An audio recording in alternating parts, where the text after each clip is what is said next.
Welcome back to Acquisitions Anonymous. To close out the year, we're highlighting some of the best episodes we've ever recorded. These are the ones that sparked the most conversation and brought in waves of new listeners. So for December and some of early January, we're rolling out our Best Of series, a collection of the breakdowns, hot takes, and unforgettable deals that shaped the channel. Whether rewatching or catching it for the first time, this episode is a fan favorite. Let's jump right in. On the face of it, this has the look of something that does not have economics of scale at all. You don't really need national marketing if you're still just doing the route business to the local veterinary offices. I wouldn't want to be paying a franchise fee at all at this point, because what are you getting for it? Very, very little. $36,000 for a business this size is a huge commitment, and you're outsourcing your marketing to them. Like, have they proved that they can really do it?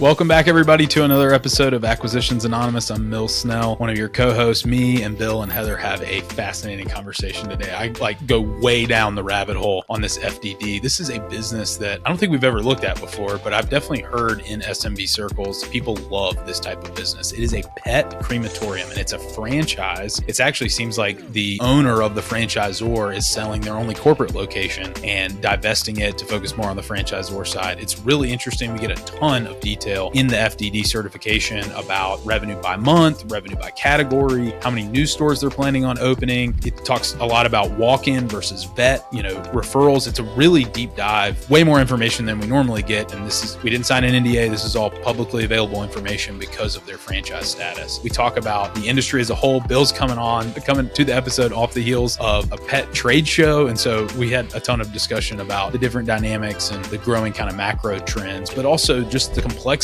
of, is this a deal that's really viable? Who could do something like this? Why would you buy this versus building it de novo? So it's a really fun, fascinating conversation. Hope you enjoy and stick around after a quick word from our sponsor. Big thanks to High Level for sponsoring this video and helping us pay for our editors. High Level is the all-in-one CRM that handles your emails, texts, funnels, and more all in one place. Think of it like the Swiss Army knife for small businesses, and you can try it for free for 30 days at gohighlevel.com/Michael Girdley. Hey, everybody. Hello. We hit record right after we started making fun of your home state, whoever you are, listener. Yeah, we won't disclose it, but how's everybody doing? Doing well. I am back from a week on the road. I was traveling internationally to see a supplier, and then we flew to Vegas for our biggest trade show of the year, Super Zoo, last week, and I didn't get home till like midnight on Friday night. So I am so buried in email right now. What happens at Super Zoo? Super Zoo is the largest pet trade show of the year. So it is the entire Mandalay Bay Convention Center. Wow. If you've ever been there, you know it is a large convention center. And it's just pet everything. There is a grooming competition. So I saw a poodle made to look like a tiger. I saw a poodle made to look like a unicorn. There's a lot of poodles because the way their hair grows, it's easy to groom them. But there's this thing is huge. I mean, it's the Super Zoo. And there's also one of my friends who sells frog stuff online is there, and live frogs. So he's there with all the aquariums. So it's not just companion animal, dog and cat. It's all this reptile. There's equine. It's it's huge. Oh my gosh, dude, that is amazing. It's fun. That sounds fun. So I didn't even think about the categories of animals that you guys would segregate into, but companion animal is companion animal is dog and cat. Yeah, biggest category. But I mean, could a lizard isn't a companion animal? Not technically, I guess. I'm sorry to the lizard we people just made weird people. It is right. We just made a few thousand people really angry. But that's right. Especially if you say a horse is not a companion animal, Heather might come through the screen at me. Exactly. My emotional support horse would have to say otherwise. Horses are their own category. They're their own thing. Equines very are their special. Own thing. So yeah, companion animal is dog and cat, and then there's reptile and small lizard, and there's birds, and then there's a whole other grooming section, which is technically separate. And then so there's all kinds of stuff, and then there's the equine and farm animal stuff. Did you come away with a $1 million or $1 billion idea that you can talk about on air? No and no. Maybe and no. I don't know. But I would think that there was you would just come away with burst of creativity. And also, I can't believe somebody is probably making money with something that's stupid. All of those things, some very insane things. And also though, like you find people who stumbled into gold mines all the time. And I can't believe, like, for example, the pet hair, the grooming vacuum thing we did on the show.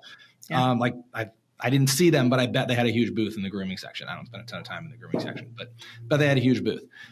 So and every business in the industry is there. So like we look at acquisition targets, like everybody's there. And anybody who wants to invest in pet is there. So you get a ton of private equity reaching out. We have a big booth. So this is our biggest booth yet. We had a 20 by 20, which is like an island booth. So we have paths all around on all sides. So we were very busy this year. Do you try to catch like wholesale buyers? That is ostensibly the main reason everybody is there. But we'll meet with like all of our big retailers there. Ton of small retailers will just walk up to the booth to place an order. Some that we already know, some that are being introduced to us for the first time, but also all of our suppliers are there. So we see all of our suppliers, which is great. It's just the whole industry gets together. And so you don't have to get on airplanes. It's really, really useful. That's great. Well, I have the perfect segue in the history of the entire Acquisitions Anonymous podcast. I might have the perfect segue. Let's hear it. Bill, would you say that people spend a lot of money on their pets when it comes to pets? I would say people spend a ton of money on their pets. What about when their pets pass away?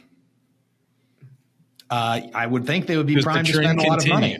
Because I have got a deal that I'm going to pull up. I'm going to share the screen, but it says no competition, huge territory, pet cremation franchise in Opelika, Florida.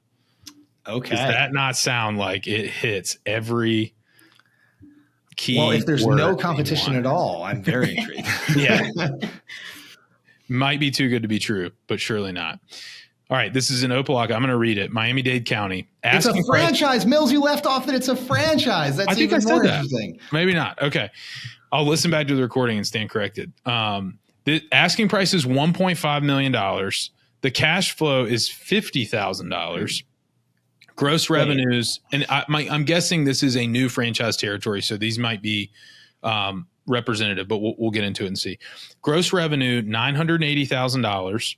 Inventory of $20,000. EBITDA of $127,000. They say the rent is $3,200 a month. Oh no, maybe this isn't de novo. This is existing. It's been established since 2018. FF&E of $290,000. They say this is the only pet cremation facility in Miami-Dade County, guaranteed 20 years. I'm not sure how that works. Very profitable pet crematory in business for the past 8 years, which that math does. I think the territory is guaranteed exclusive for 20 years. Probably so. We've got a couple YouTube videos here. It's called Resting Rainbow Pet Memorials and Cremation. There's a YouTube video of a lady. I can't tell. This is from the franchise life. I'm not going to play this video because it gets kind of weird if we do like video and video. But episode 51 of the franchise life, there's a link to the FDD certification, which I'll pull up in a minute, which is how franchises worked. And we've talked about those some in the past. Then there's also another YouTube video about from Be Wildly Wealthy about Franchise Minute, Resting Rainbow Pet Services franchise. So they say, we are in a light industrial warehouse that services the public and veterinarians' offices. We own all the equipment and furniture in the office, including a large walk-in cooler and incinerator and a huge inventory. There's no local competition in the market. This office is very capable of reaching $3 million in 1 year. I'm guessing that's revenue. Support and training. We thoroughly train everyone, and support is vital for life. Reason for selling, we need to focus on the franchise. This is our corporate location, and we are maybe too spread thin or something like that. There's also a website here, Peaceful Pause Memorial. I'll pull that up in a second, but they show us where they are, and the broker looks like it's listed by Joseph Castronova. So not a ton of info. I'll pull up some of this and I'll scan it while you guys give me your thoughts, and then we'll dive in from there. Okay. So what I think is going on here is this was or is a pet crematorium, and they decided to franchise. that has ostensibly been going well enough that they no longer want to actually be in the business of cremating pets themselves. They would rather be in the interest of, or the business of selling franchises to other people who cremate pets. And they want you to buy their founding location, their corporate store, the one that they basically cut their teeth on, and to basically sell it out of being a corporate store and turn it into a franchise, I would assume. So that's what's going on, right? Is that how you guys read it? Yep. Yes. Yeah. But it's been around 6 years, the original location. And the first thing that I question is it's not making a lot of money for, something that's been around 6 years without much competition around it. I would have thought the cash flow would be higher than this, especially if they've gone out and franchised it from here. And it's also especially because the period from 2018 to 2023 has been just the most gangbusters period in pet. The best 5 years in pet in the history of pet, pretty much. And the business is still doing $50,000 in cash flow, or $127,000 of EBITDA. I wonder what's between EBITDA and cash flow here. This seems a little weird to me. Yeah. And now, of course, it requires pets to die. And this is a weird question, Bill, but that boom in pets, has it been people mostly buying young pets that, so That's they true. haven't quite hit they That's haven't true. quite become customers of this business yet? Hopefully still alive. Yes, that's true. So in 15 years or 10 or 15 years, that wave would help this kind of business, I guess. Yes, that is true. So the thing that is tough for me here, and let me just get this out of the way, the asking price, right? So I like this industry. I don't know that I want to pay $1.5 million for this location because it's doing $50,000 of cash flow. And it says it has FF&E of $290,000, which, you can imagine the fixed assets you would need to run a crematorium, right? It sounds like it's a walk-in cooler and an incinerator. And that you probably add those up and it's about $290,000. So the return on the assets themselves is not terrible, right? You got $300,000 of FF&E and it's yielding $50,000 a year. That's 18% or something, not terrible, but that's a lot of work. But I don't know where they get 1.5 million. It just is not worth that. Okay, well, this is publicly publicly available information. So I'm going to share a different screen based on their FDD, which is going to give us a little bit of a snippet into this. And this is the way that FDD certification works is if you're going to solicit franchisees and become a franchisor, you have to go through some regulatory hurdles to do that. Mm-hmm. And in essence, whether or not it's valid, the goal is to provide a level playing field in terms of access to information on the entry of the investment. So to make sure that nobody has an uphand advantage or anything like that in making the investment. So we've got on this table that is on the screen, we've got 2022 and 2023 income, expense, and franchise adjustment line items that get us to EBITDA. It says gross revenue and certain expenses of the affiliate owned outlet for each year. So that would be this one, right? Mm-hmm. I think so. I mean, it's affiliate owned. It's one of their kind of, corporate locations, and the numbers are a good bit lower than what is on Biz Buy Sell, which there could be a lot of reasons for that. It could also in some ways the revenue's lower, but the EBITDA is higher. Yes.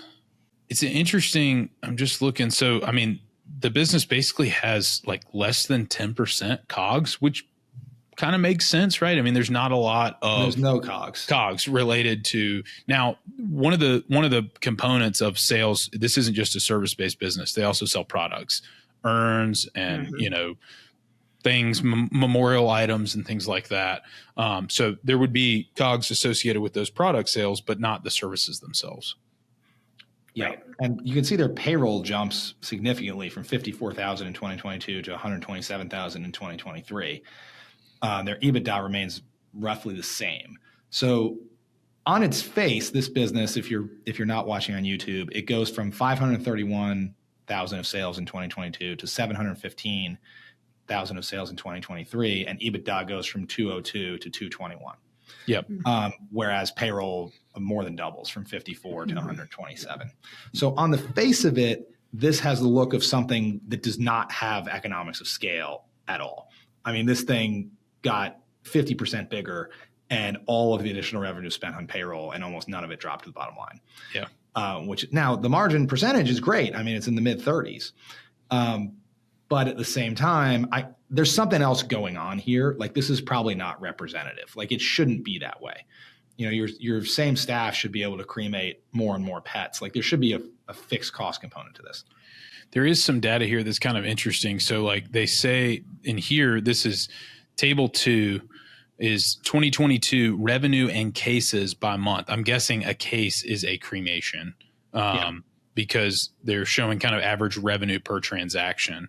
But, you know, it looks like it's fairly smooth revenue. Like the low monthly revenue, February was 23,000. It gets as high as 66,000 in December. I don't think there would be seasonality, but looks like it's now this is interesting.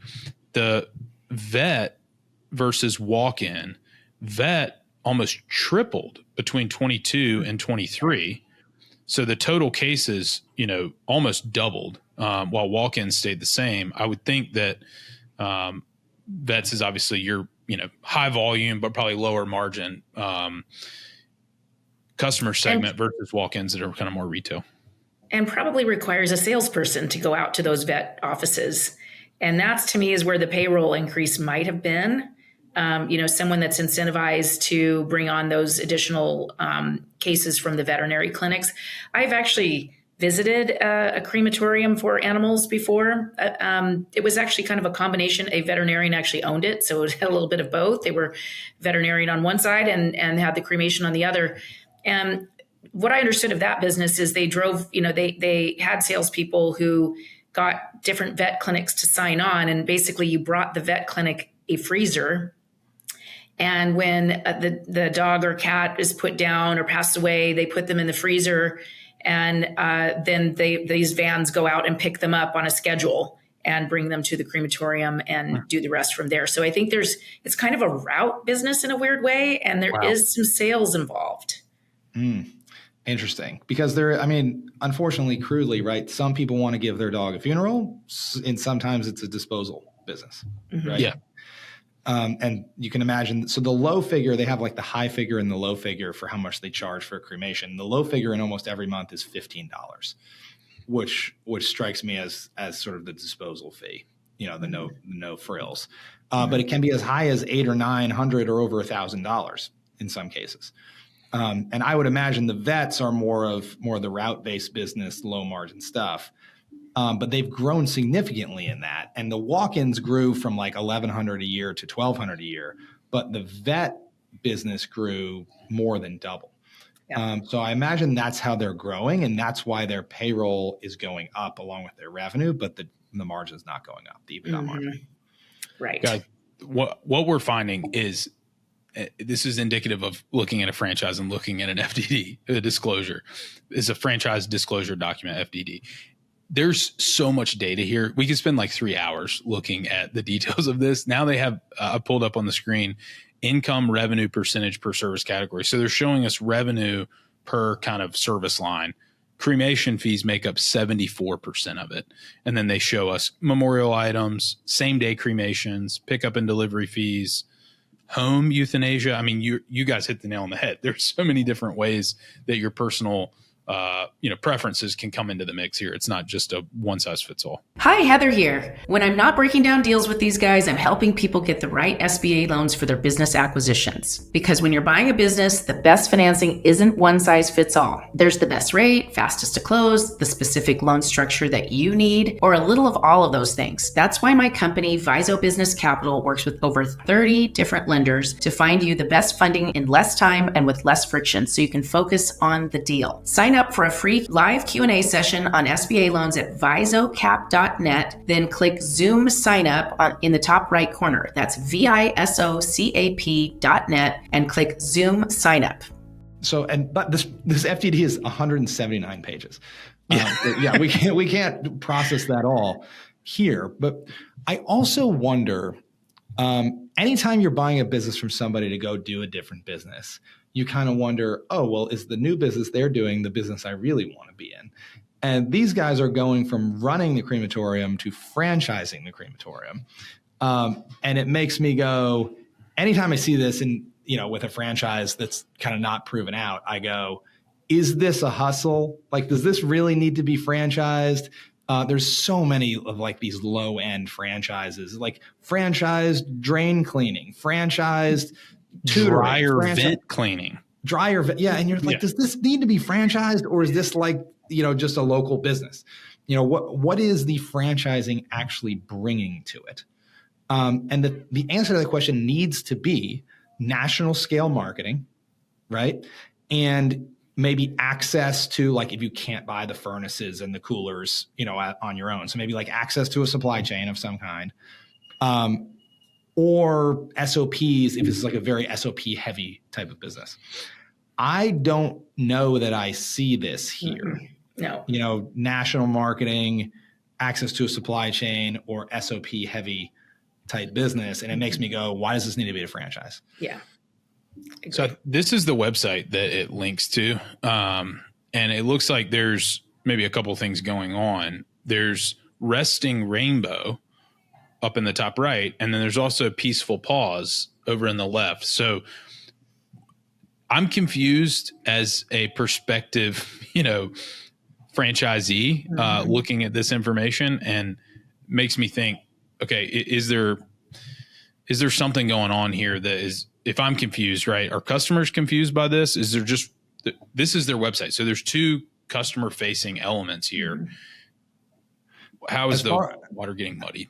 As far as I can tell, Mills, Peaceful Pause is the corporate location. That was like the one of one location. And you can see in the Peaceful Pause logo, there is the rainbow. And I am willing to bet that then Resting Rainbow became the name of the franchisor. And if you go to restingrainbow.com, you will see that they have franchise opportunity on there, and they have apparently 8 locations, all of which are in Florida, except one is in Philly. So I think Resting Rainbow is the franchise brand. It is weird that they changed the brand so much, though. I do find that even confusing. So I have seen that happen. I'm actually invested in a laundromat franchise. And they were called 2U Laundry at first, and they had to change their trademark for the franchise to Laundro Lab for trademark reasons as they went to scale nationally. So it's possible, I don't know, it could possibly be a trademark thing.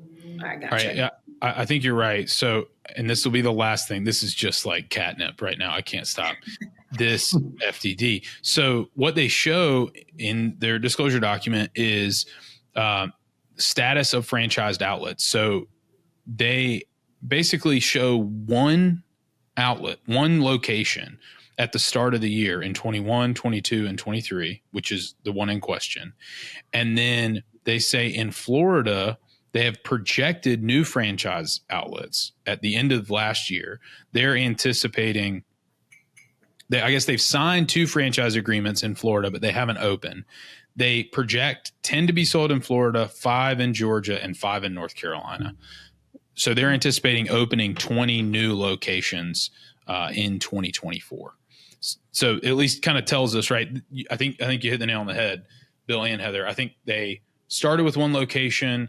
They realized, hey, maybe we're on to something, or we feel very bullish about this. Let's franchise it and just wear the franchisor hat and quit operating and just collect the 7% royalty, shared marketing fees, all the different things that go along with being a franchisor. But let's get out of the day-to-day operations. But they did it with one, Hard to blame them, right? I mean, it would be nice to just sit back and clip franchise fees. But it seems like you're getting in here at the very beginning of a franchise. So, right there, it seems like they've contracted to open several, but they're not open yet. If you're going to jump into this franchise, you are kind of on the cutting edge to some degree. Now, I would be really nervous if you were, say, buying a greenfield franchise in Philadelphia, right? Yeah. Because there's no national marketing footprint or anything, and you're going to pay a franchise fee that kind of assumes you're getting all that, and you're not. You are, in this case, buying an existing business, right, that has contracts and veterinarians in place and some market awareness. So I think that de-risks it a little bit. Again, price aside, paying $1.5 million for this is crazy. But still, though, I wouldn't want to be paying a franchise fee at all at this point, because what are you getting for it? Very little. Right. And I think just the mix of their customers tells me something that is kind of less desirable. The wholesale customers, if you will, are the veterinarians, and that is the vast majority of their business. And you'd think the value of a franchisee getting marketing, they'd have to show that their marketing is effective in reaching the pet owner directly, not just the veterinarian. And it doesn't look like it's been all that effective. Still seems like a business where most of it's going to come from the veterinary offices, and it's going to be hard to get people to bring their dead pets. I mean, I wouldn't want to. I think I would prefer go through the veterinarian office and whatever they say. So I think that's a challenge right there that I see is you don't really need national marketing if you're still just doing the route business to the local veterinary offices. Yeah. Is there anything that invites competition more than saying, look, we have no competition? So what I don't know, Mills, is if this is licensed or not, because it does say on the website the only licensed pet crematorium in Miami-Dade County. So, and now the bar for that could be very low. It could be fill out a form and you're good to go. They're also very big on, there's no competition, and maybe there's not going to be another Resting Rainbow in Miami-Dade County. But as we've already established, the CapEx to start one of these is under $300,000. So like if you are crushing it, here comes the competition. Yeah. Right? This is really tough. It's not really protectable. And that brings me back to the criticality of branding at the franchisor level and national marketing. And I just don't see it, because that's your only moat, right? That people got to know Resting Rainbow is where you take your pet and the experience is fantastic, et cetera, et cetera. And I don't want to take it to some hole in the wall pet crematorium. But I don't know that they've established that yet. Especially not outside of Florida. All their locations they've sold are in Florida. And there is this interesting thing in multi-unit that people who are really good at franchising, they kind of know the segment of the market that they are good at. There are certain folks who are really good at going from 0 units, kind of like this, 1 unit, up to maybe 10 to 15. Then there's folks who are really good at that kind of growth catalyst and saying, hey, you're at 15 units and I want to grow from 15 to 50, which is kind of the prime, steep part of the learning curve for the franchisor. But then there's folks like Rourke and multi-unit, just like masters and PE-backed folks who they come in and they blow these things out. And it's like, Orange Theory Fitness and all the big franchise names that they go from, hey, I've never really heard of that, or maybe I saw it one time when I was on vacation, to now they feel like they're everywhere. That's all PE driven. Those folks know how to roll out units. They know how to do franchise territory development, and they have mature systems at the franchisor. What you hear is most franchisees and folks who are good at multi-unit, they have to know where in that life cycle they play best. And you have to kind of set your expectations accordingly. If it's a big national name, you expect big national benefits. If it's a very new, very green, you kind of have to, like you said, Bill, it's like, what am I paying for?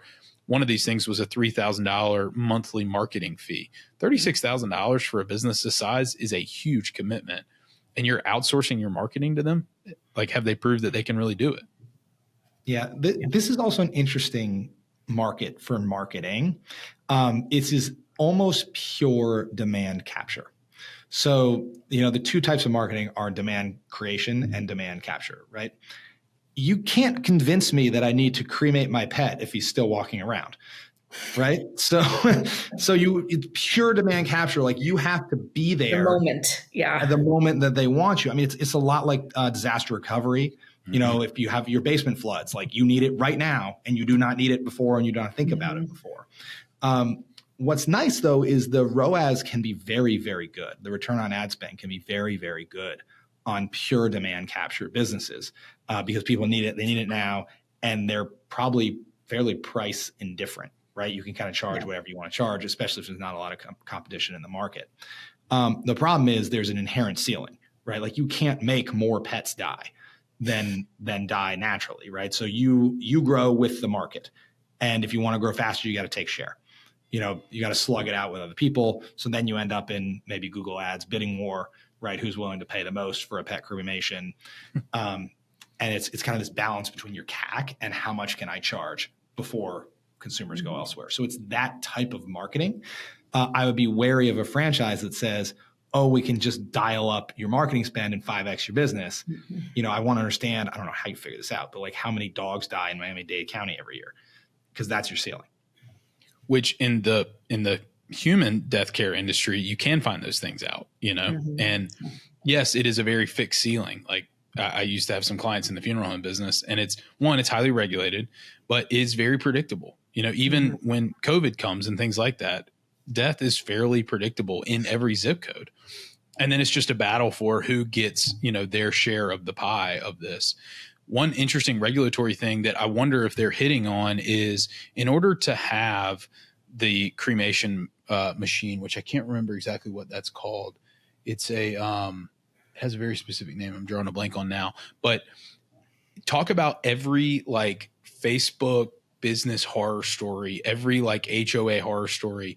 If people find out you are petitioning to get one of these, they come out in droves because they think that like ash is going to be coming out of the building, and that like it's gonna, like they're gonna smell it and all kinds of things. And so if there is one already in place and you don't have to petition to get a new one, I know from hearing about some people's experience, that's a very important thing.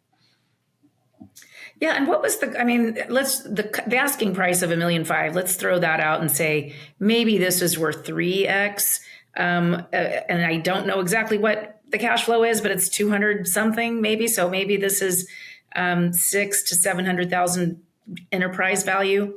How does that compare to the total all-in cost of starting one of their franchises? Did the FDD make that clear? That's the problem, right? Because the FF&E is $290,000. I haven't seen in the FDD, but why would you pay any more than $290,000 to own this business when you could just start your own? There'd have to be some substantial brand value that, this brand of crematorium was better.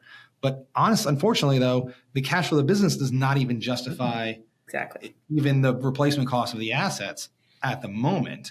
If in fact the cash flow of the business is $50,000, you basically made a poor investment with your $300,000 to buy that equipment. Unless something is going on and Mills's FDD is right, in which case the cash flow is a little over $200,000 a year, which, okay, then maybe it commands $600,000, $500,000 to $600,000 of enterprise value, which is a nice little premium over the replacement value of the assets of 290, 300 or so. And then you got to decide, do I want to pay $600,000, $500,000 to $600,000 for this business with the assets in place running? Or do I want to go buy, the furnace and the walk-in freezer and all that stuff for $300,000 and try to make a go of it and build a business and compete with these guys? That's the decision here. Yeah. For those reasons, I'm thumbs down. For those reasons, you're out. I agree with that. Yeah, I don't know this industry well enough to understand what type of penetration they have in Miami-Dade County. The other thing too is Miami-Dade County is big. Like that's a high population county. So you can't translate that. Like you can't just open one of these in somewhere else in Florida that is lower population. Or maybe you can, because Miami-Dade is very urban. Maybe fewer people have dogs. Maybe more of a mid-sized city that's more suburban is better, right? Where people have more yards and more dogs and can drive. So that's the problem with early franchising, is just none of this stuff is proven out. So you don't really know, which makes me nervous. All right, as we wrap it up, who do you think signs the NDA and gets the SIM and is the right fit for this type of business? There are here's the problem. There are other pet crematorium businesses. I don't know if they're franchised or if they're just all corporate owned. So like you could try to do this as an add-on, except I don't think these guys are going to sell their crown jewel corporate store to a competitor and give a competitor a foothold in their biggest market, Miami-Dade County. So that's kind of the problem. Like it doesn't work as an add-on, and it's a little tough, for an operator, unless you just want to be an operator, make $200,000 a year, and like this is it. The only scenario I'm thinking that makes sense is a vet. That's like what I was going to say. The same one I looked at. Yeah, the vet, a vet owning it as kind of a diversification of revenue. And they know all the other vets, so the ability to sell into that network, they have more knowledge of what's really going on.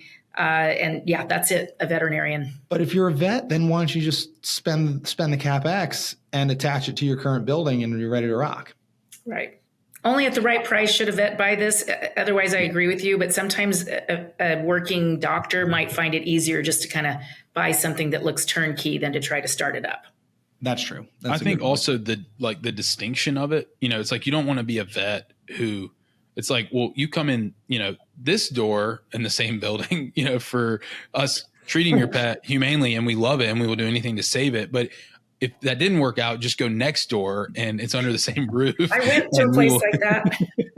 I think that would kind of muddy the waters. You probably want the, clearly distinct different branding, not even like any association. Yeah, that's fair. It's a little morbid where they're like, yeah, we don't care. We make money coming and going. Which you could do at de novo, right? A vet could do it on their own and do it, 2 blocks away or whatever, and it not be under the same brand. But that's the only scenario I could imagine where somebody would say, it's worth me really like pulling this apart and getting into the conversation with the franchisor about, where they're maybe right and wrong and actually spending the effort on it. I like this end market. I mean, more and more people are getting pets. More and more people are treating them, or humanizing them. This market should have tailwinds. My question, though, is how do you – and I don't think these people are crazy either to try to build a brand and franchise in this market, right? There are going to be brands built in this market. The question, though, is what is the right strategy to build a moat around your pet crematorium business? Mm-hmm. And is this the one? Do you want to be a franchisee here in Miami-Dade County? How's that compare to other cities? How's that, do I want to pay a franchise fee to an as yet unproven franchisor at this point in the maturation of the market? That's the question for me. I think that's a great note to end on, and we're kind of running up against time. Bill, I'm so glad we had you for this episode too. And coming off of the heels of, what'd you say it was? Pet Zoo? Super Zoo. Super Zoo, sorry. Super Zoo. I just love the way they named it. Like the other big one of the year is Global Pet Expo, which is just like so boring but like Super Zoo, and it is that way.